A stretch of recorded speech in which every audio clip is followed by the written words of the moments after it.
Hello, I'm Tom Foster, and welcome to an hour of me trying not to swear, which will be fun. Also, colours. That's what we're studying today.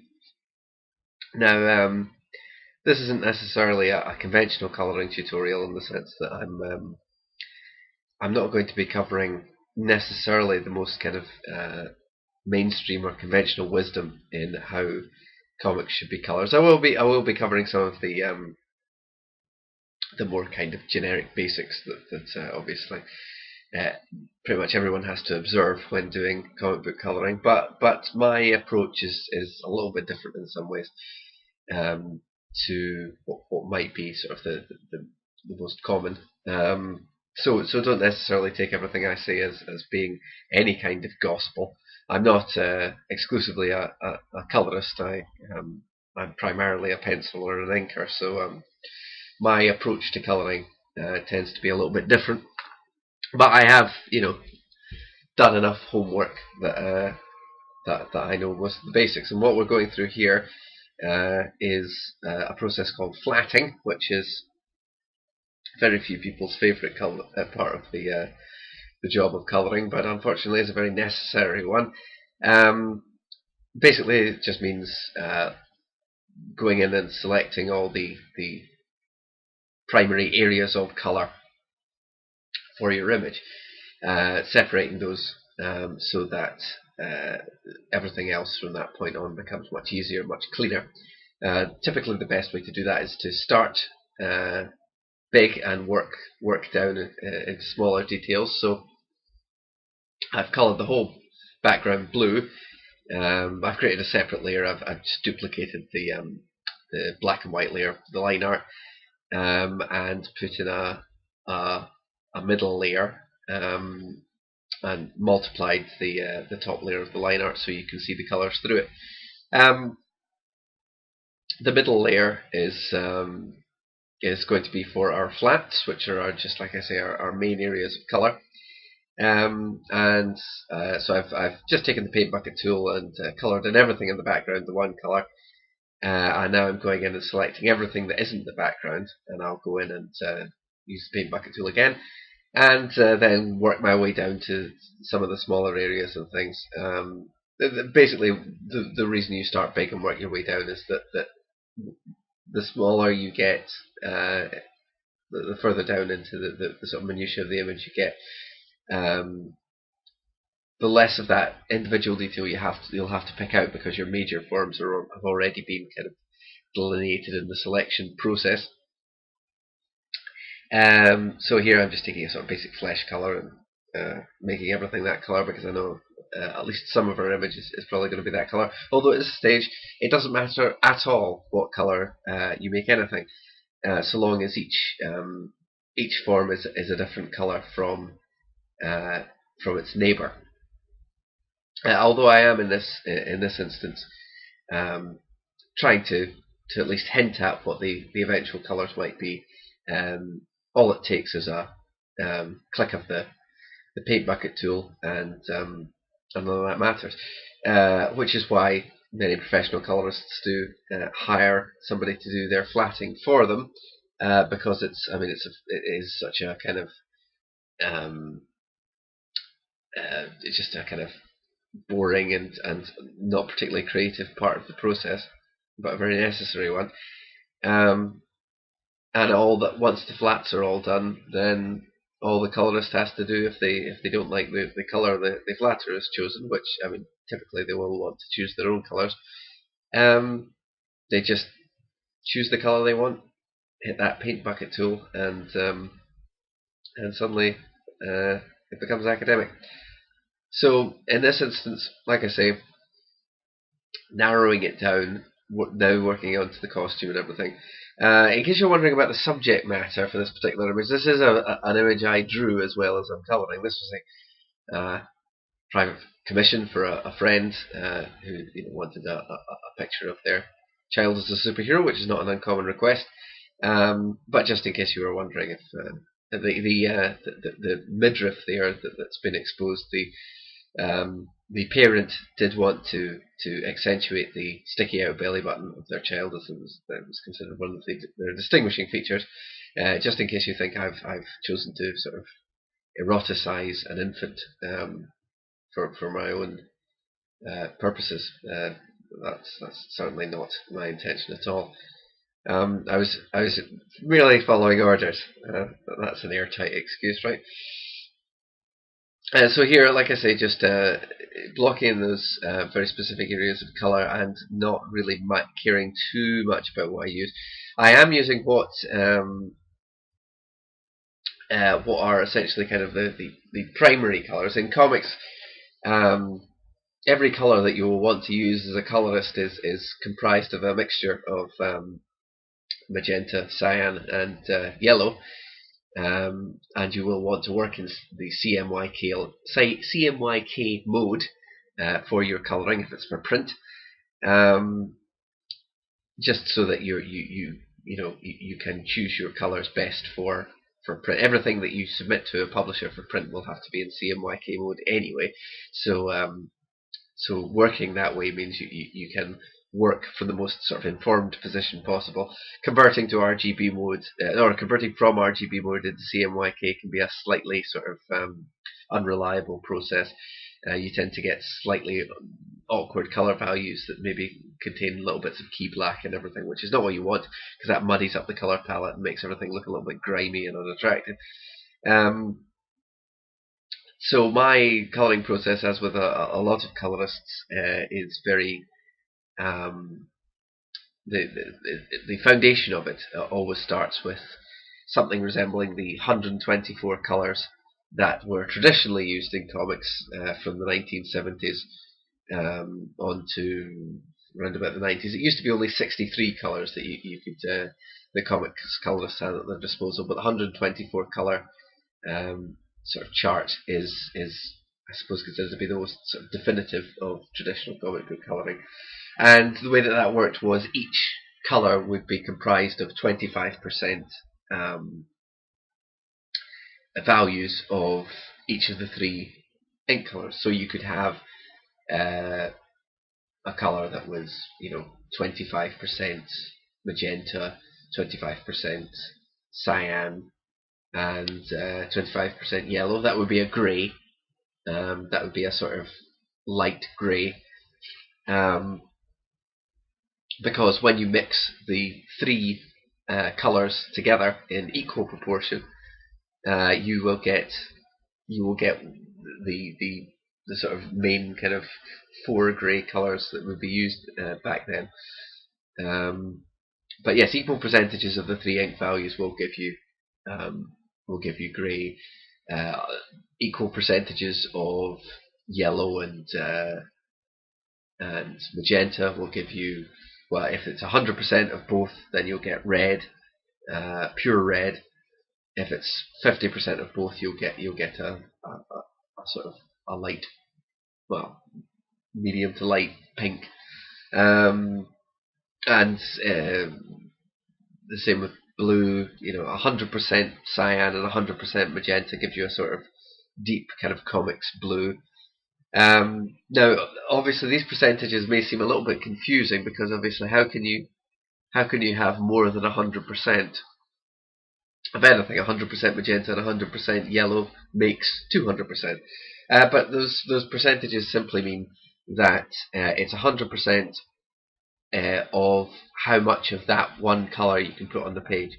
So the equivalent of just kind of dipping your brush straight into process yellow and smearing it across the page. So you can have a colour value that is 100% of one colour and also 100% of another. But the most you can have is 300%, unless you're including key black, in which case I suppose you could have 400%. But that would just be black as well. It would probably just come out as a slightly oversaturated black that was bleed out over the edges.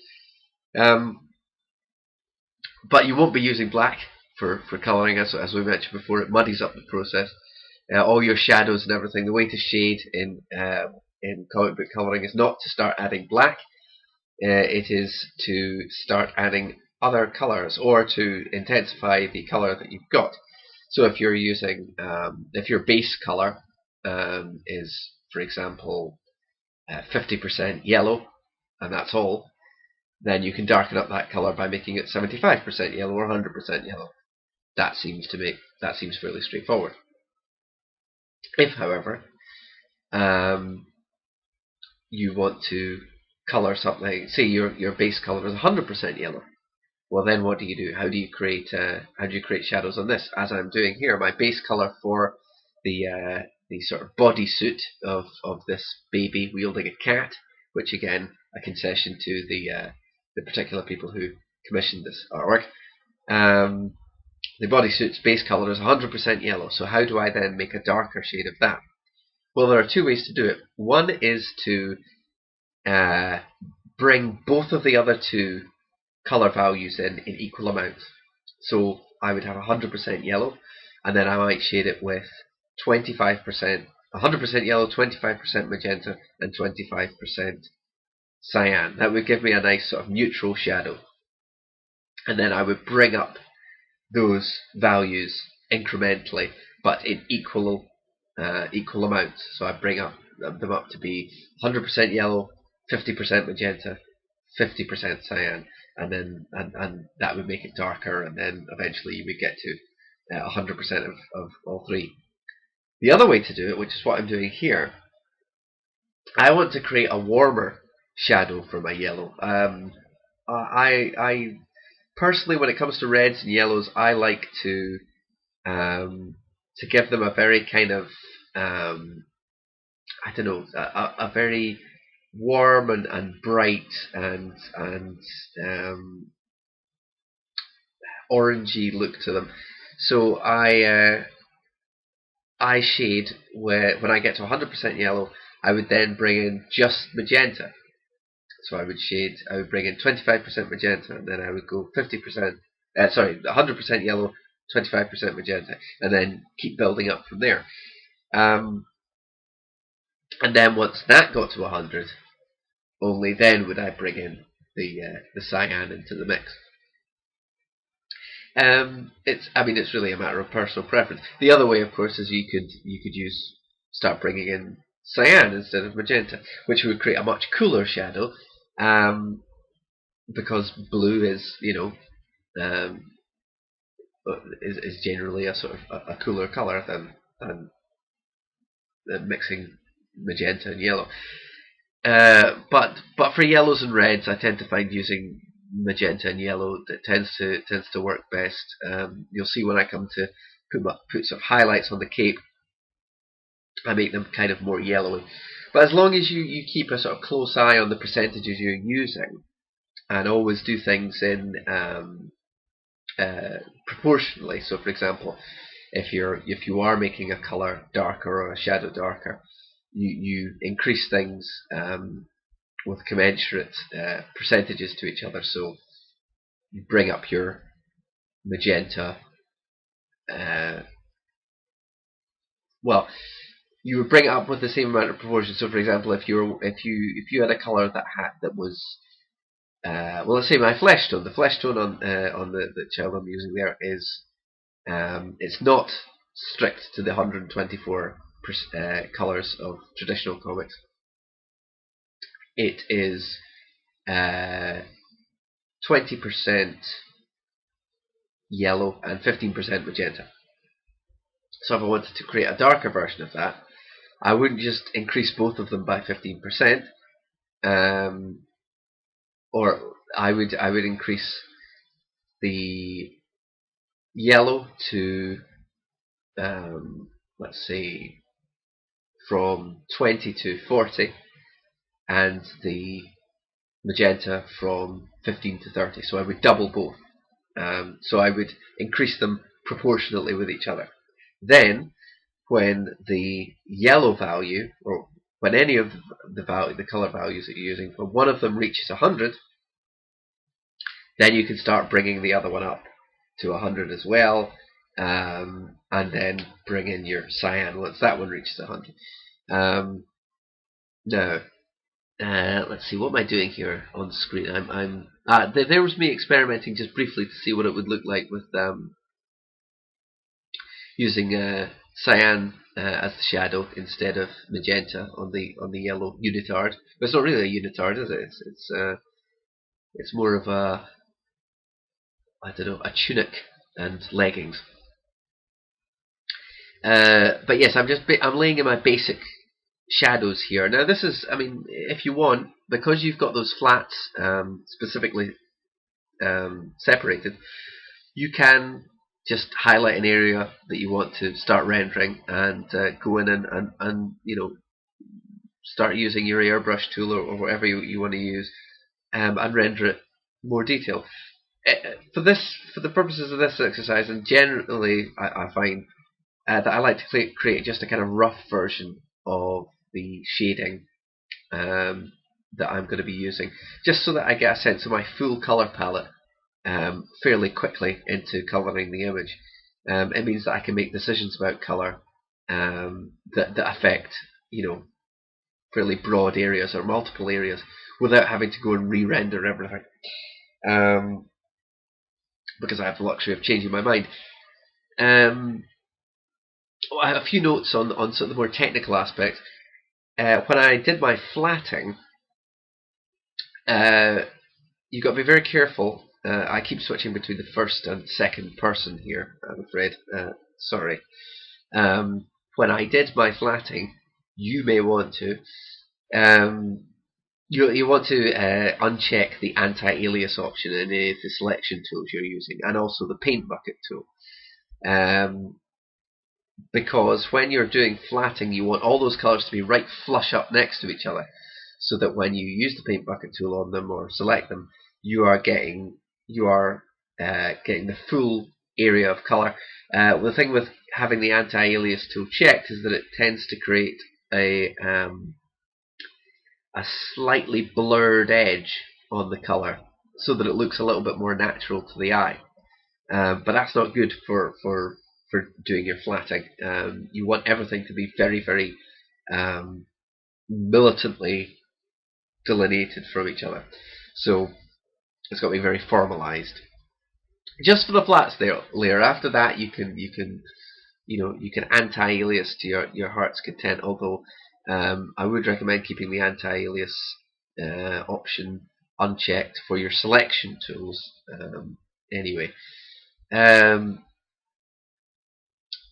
now for the for the layers. I'm working on several layers here, as you can see. Not for particularly sort of technical reasons. Mostly just because I like to keep my main areas of color. Once I've separated my flats, I like to kind of keep track of where everything is. So for the cape and the belt, you know, the main areas of red, I've got them on one layer.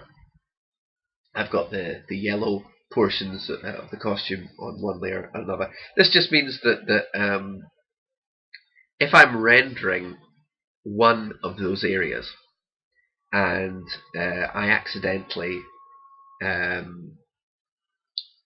render over into like, I say I was rendering the yellow part, and I was working with the graphics tablet, and I was just working away, and then I accidentally overlapped into the red area.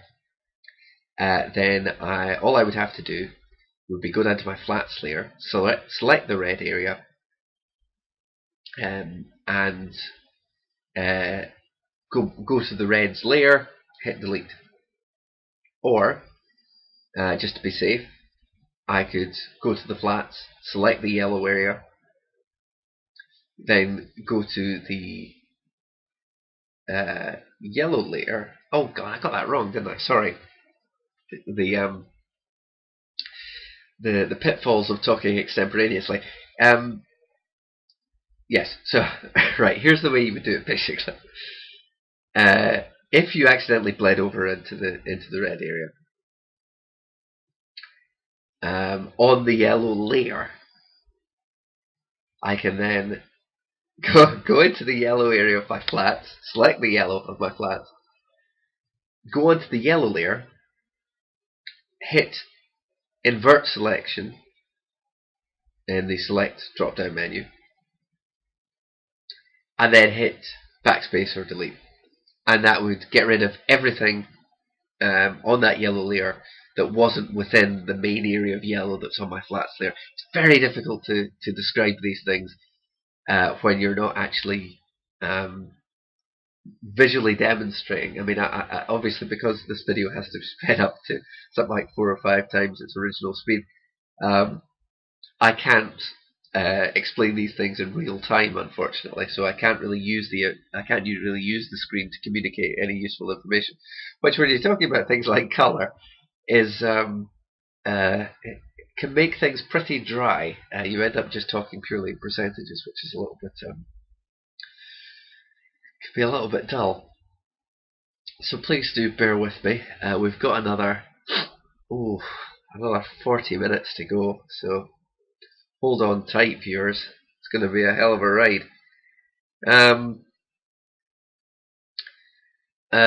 Yes.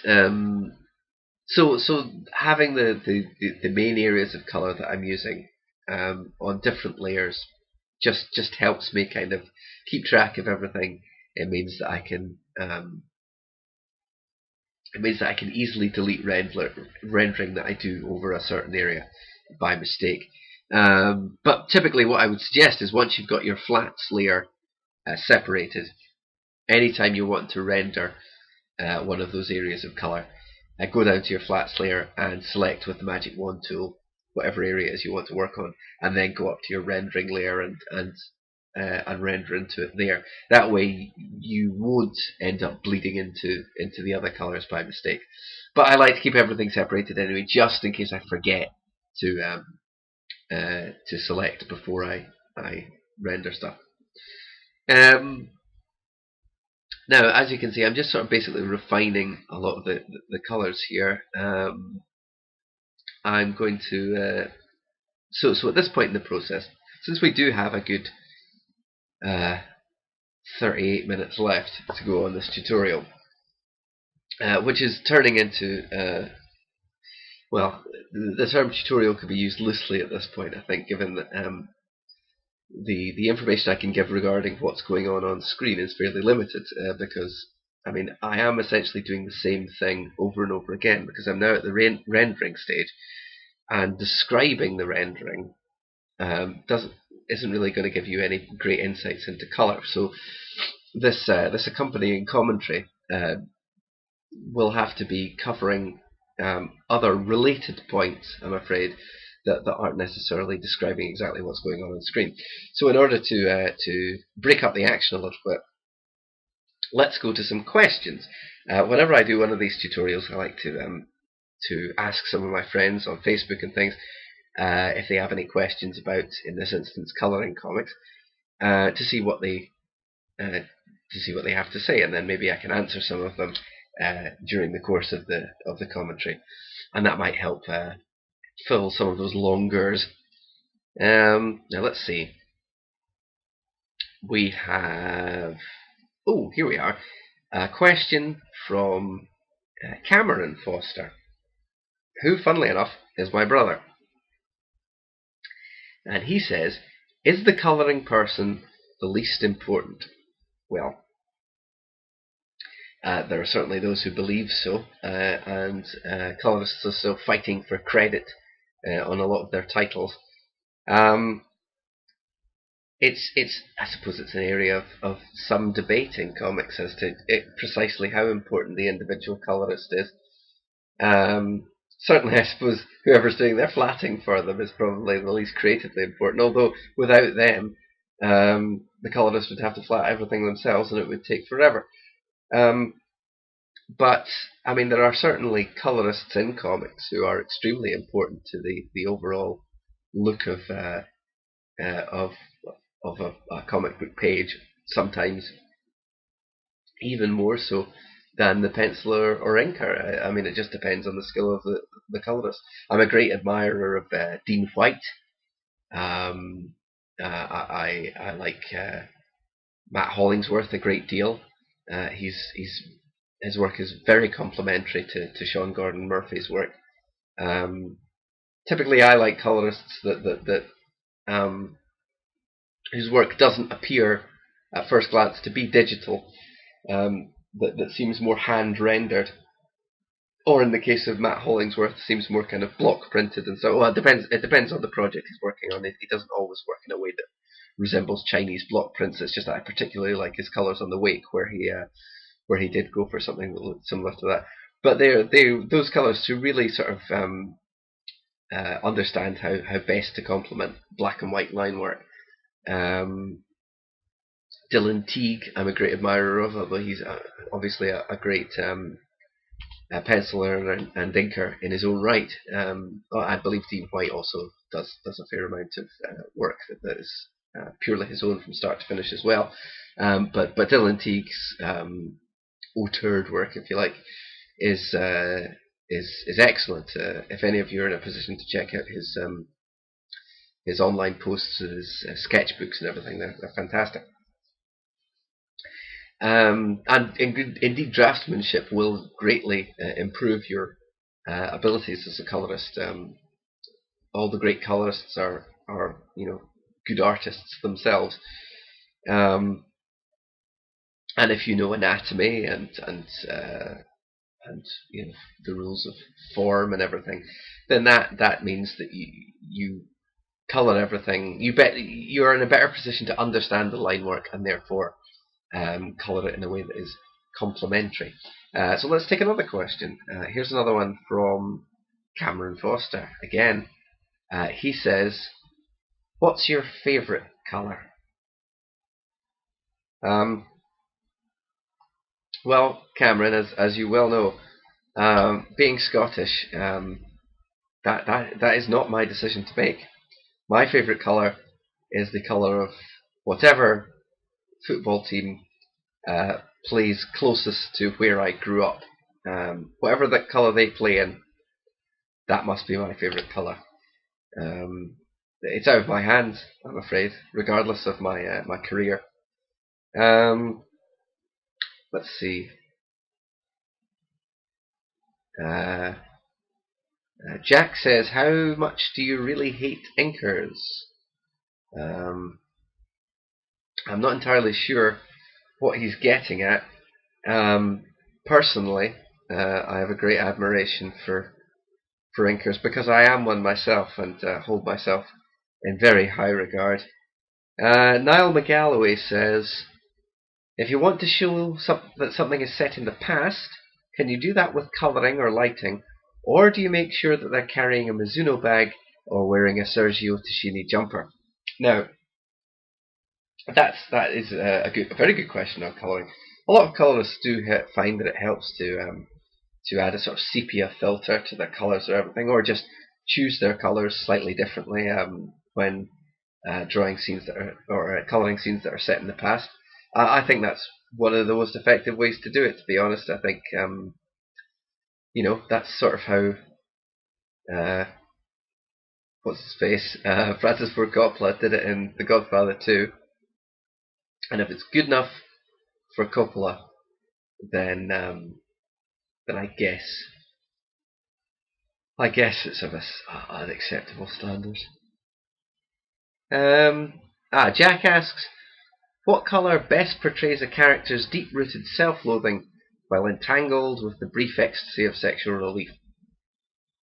He goes on to explain that it's for a children's Bible study group. That's nice.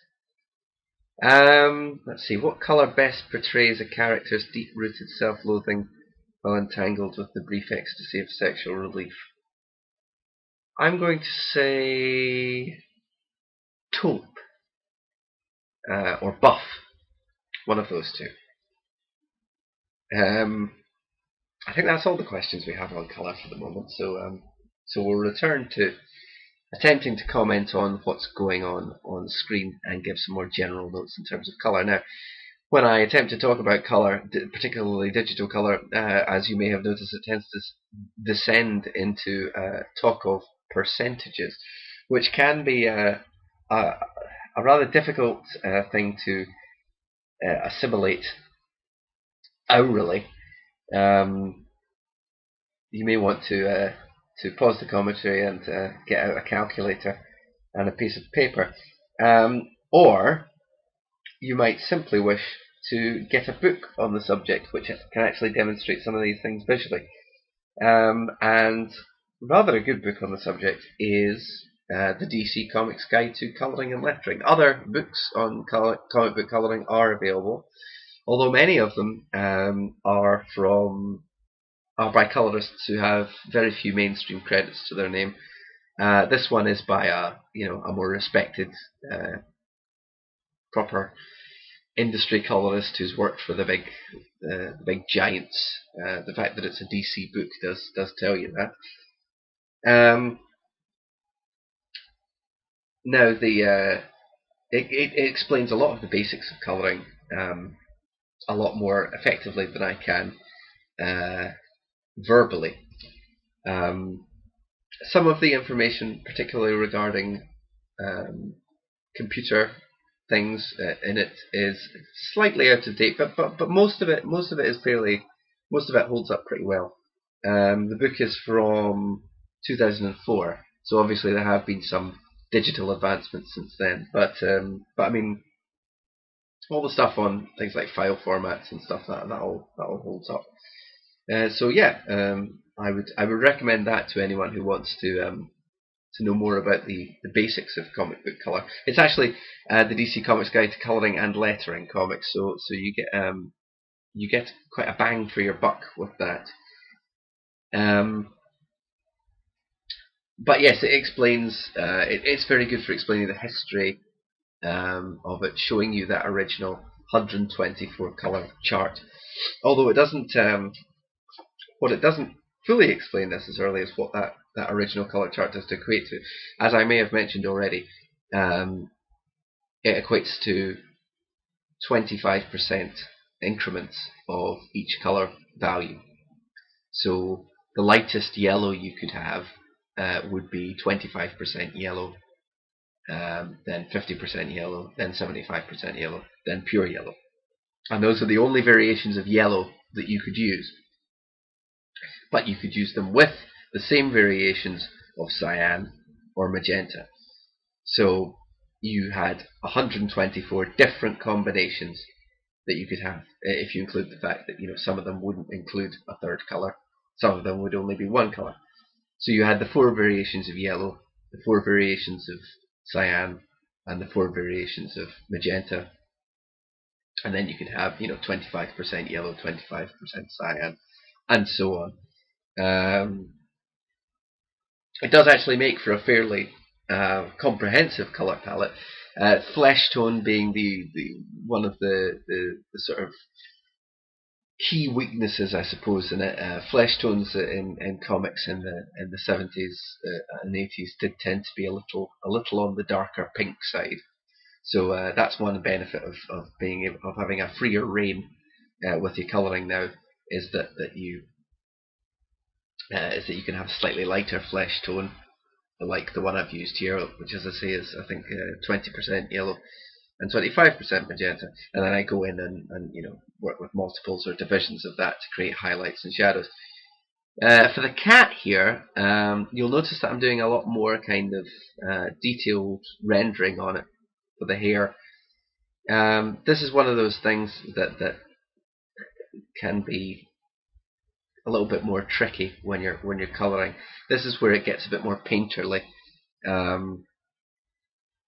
in that you're having to almost create forms which are not there in the line work. This is where your use of draftsmanship can come in really handy. If you're a good draftsperson, then you will be able to colour things in a way that really complements the line art and does justice and service to the line art by doing your own drawing into it. You should never be tempted, though, to try and create your own kind of areas of deep shadow and everything that aren't at least suggested in the line work. I mean, you could do a lot of work to emphasize things, but well, this is one of the reasons why you don't use black as a a colorist.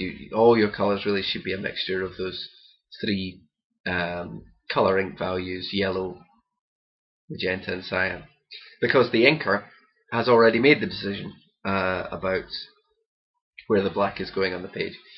And even if he's working in pure black and you're wanting to add just a little bit of black to your color to make it that little bit darker, then it just can ruin the color palette. If you want to make a color darker, find a way to do it with the other two, or with using those three colors of ink. It really isn't that difficult.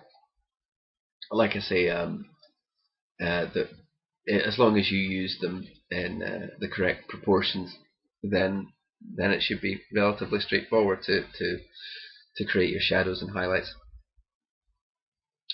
As I say, the subject matter of this picture is largely influenced by those who commissioned it. So it's not necessarily the most obvious thing to include in a magazine intended primarily for fantasy artists and the like.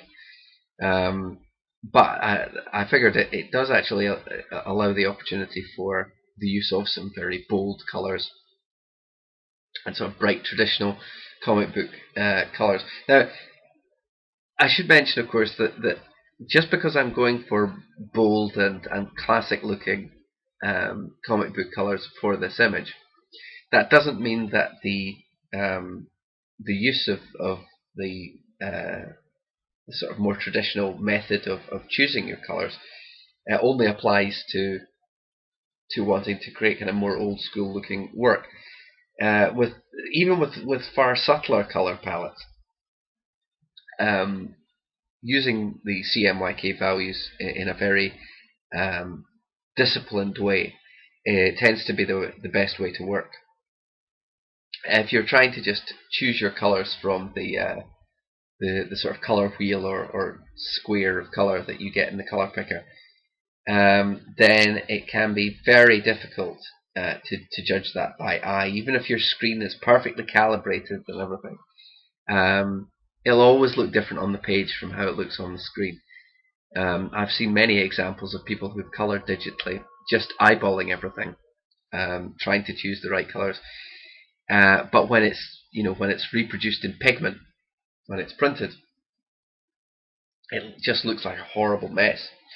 So you really have to try and second guess what the printer is going to do by keeping a close eye on what your colour values are. Every colour value that I use tends to be, I tend to use multiples of 5, so I might have a colour that's 15%, well, my flesh colour, like I say, 15% magenta, 20% yellow. Because then, I mean, once you've got that, you can always lower the opacity of your brush, as I do here for the sort of subtler rendering, and build up colour as you would with paint, and get a far more natural, organic look to it. But it means that all the colour that you use is very kind of consistent, and it's there's no odd amounts of colour values and ink values creeping in and sort of muddying everything up. The thing is, it's at its root, it's such a kind of simple science in a way. Once you know the basics, once you know that everything has to be a mixture of those three colour values, that in order to create a lighter or darker version of the same colour, you just have to multiply or divide it. Once you know all that, you're kind of good to go, really. I mean, there's a certain amount that you'll discover through experimentation, that certain colours don't work that well for certain things. Here with highlights, though, particularly in the hair and things like that, I do like to go in just with a bit of pure white, and just create some very kind of distinct highlights, just to pick out kind of individual hairs and everything. And then I go in and I sort of scrub over it just a little bit to so it doesn't look so much like I've used a paintbrush tool in Photoshop. Those little highlights, just a few little highlights, I do the same on the face. They can make all the difference when it comes to the dimension. A lot of your rendering, you'll want to be fairly soft.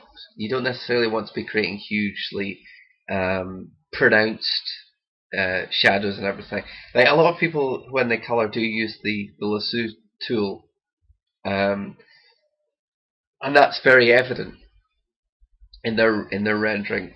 I use it purely for the purpose of selecting like my flats and big areas of color. I don't like to use it for the purposes of creating shadows, because I think if you have very clearly digitally created colors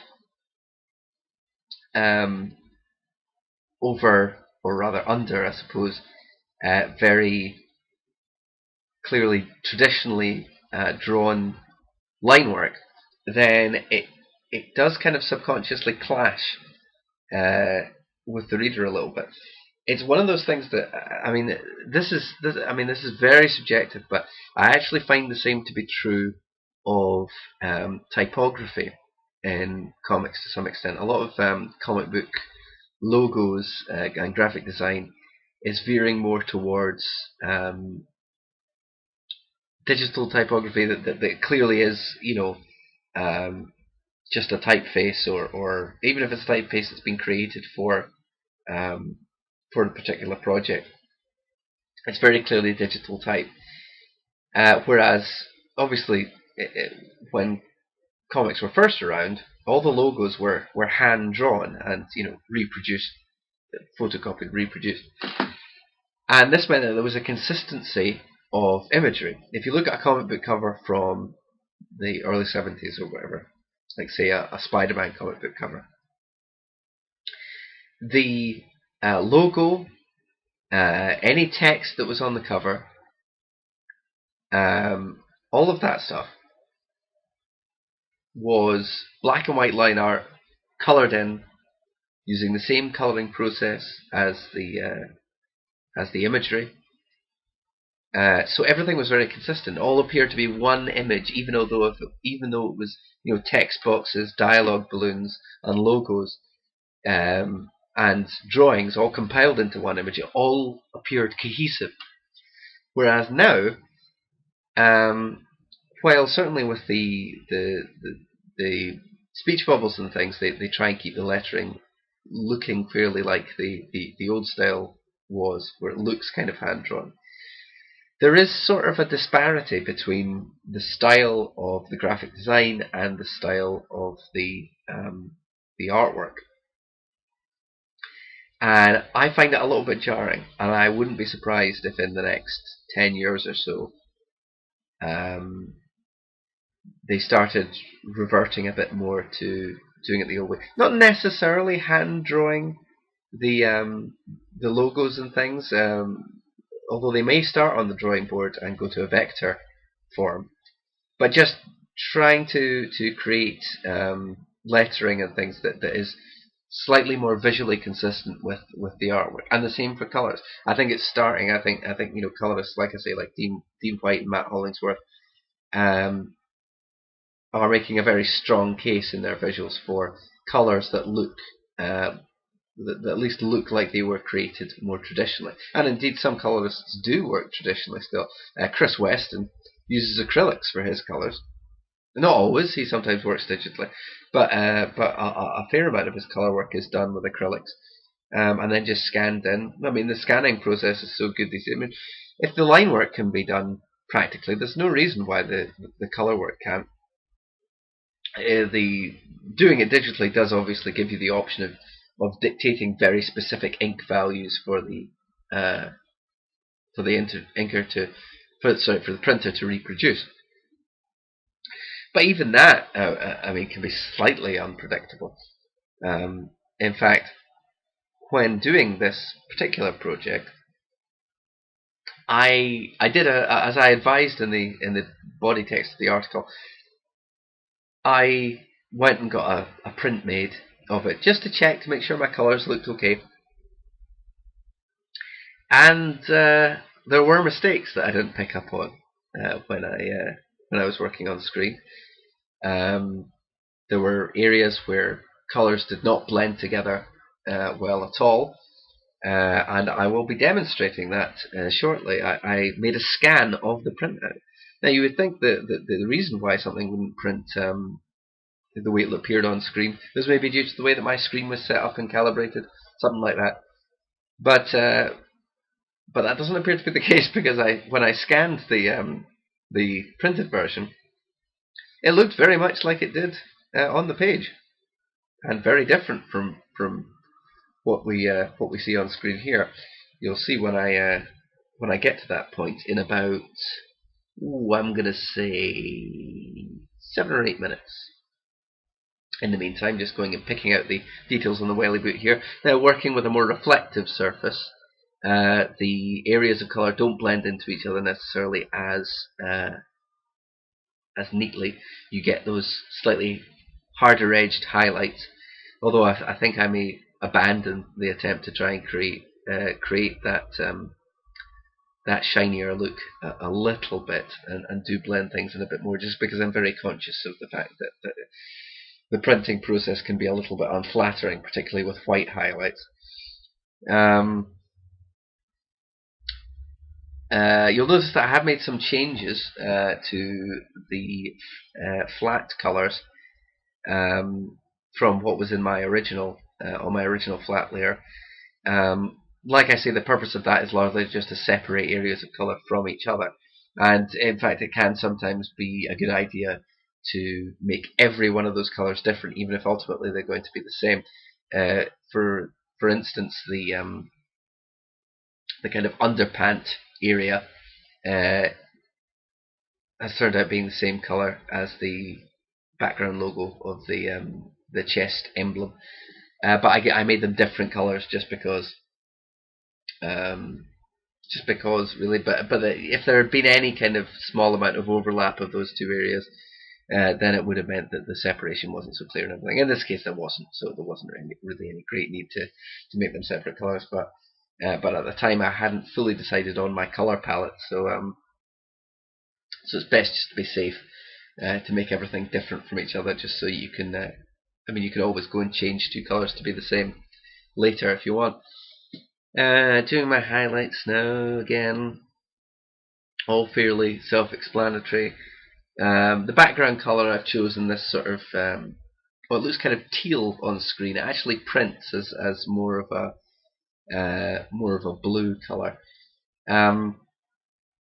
This is very much to contrast with the colours of the character, the flesh tones, the cape, the tunic and everything, and the cat, all very warm colours, all pinky, orangey, reddy colours. And of course the complement to orange is blue, so that's the colour to use as your background if you really want to make things pop. If of course you were using a more sort of traditional background, something that was actually had some buildings or whatever in it, obviously you might want to make the sky blue, but you might just want to give your buildings and everything just a little kind of blue tint, just so that the central figure and everything really pops off the page.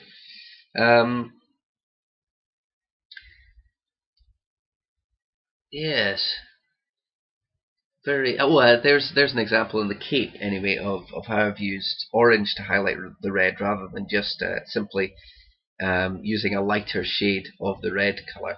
Again, I just like to light reds and yellows quite warmly.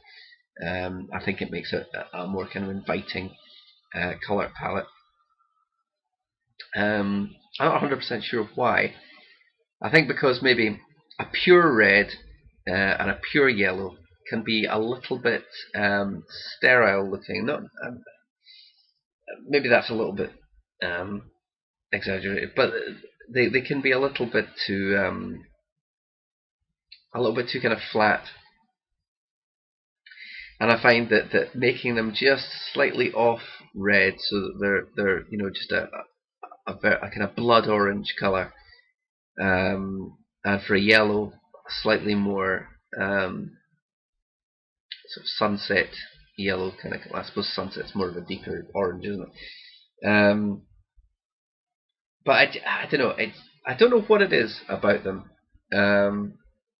But for me, it just gives them a slightly more welcoming look to them. The hair color I've chosen is, I mean, you want to be careful with hair, because even if your character has quite dark hair, you do want to create the inker will have quite often given it quite a strong sense of contrast within the hair, and if you then go in and use a very dark color to color all of it, then you will lose a lot of that contrast. So I've tried to make it a little bit paler. It still has the illusion of being a darker color of hair, because obviously all that black is in there that the inkers apply. But I tried to go for a sort of slightly lighter brown, just so that you don't lose that sense of gloss that the inker, in this case me, has tried to imply in his line work, my line work. God, I'm developing quite a complex. Now, what stage of the process are we at? Are we nearly at the point where I show my duff version of the printed colours? I don't know. There is a slight there's a continuity error in this video actually, coming up, because I forgot to colour in. Oh no, maybe there isn't a continuity error actually. Oh, here I'm doing something. I'm just I've used a colour halftone effect that you can use in Photoshop quite easily, just to demonstrate that the effectiveness of using very specific values of cyan, magenta, and yellow. Particularly if you use the old 25% increments, the old 124 color chart, then when you hit halftone, you really do get the exact type of halftone effect that you would have got from a printer back in the 60s or 70s.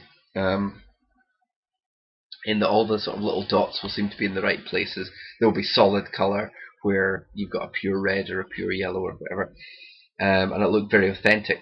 The only thing you'll notice though is, I mean, if you do sort of get it digitally printed, it'll all seem a lot darker because you're not printing on newsprint. Back in the old days of comics, when it was all printed on very low grade paper, newsprint paper, everything came across as a lot lighter on the pages. Only on the covers did you really see the full vibrancy of colour that you kind of associate with those old comic book images. Yes, no, I think maybe the continuity error is edited out of the video. It'll be interesting to see. Basically, I forgot to colour in the little pads on the cat's feet. I forgot to colour them in pink. Oh no, here it comes, because I'm about to crop the image, and just to show you what the sort of printed page would look like, and then I notice and I go in and I change it, but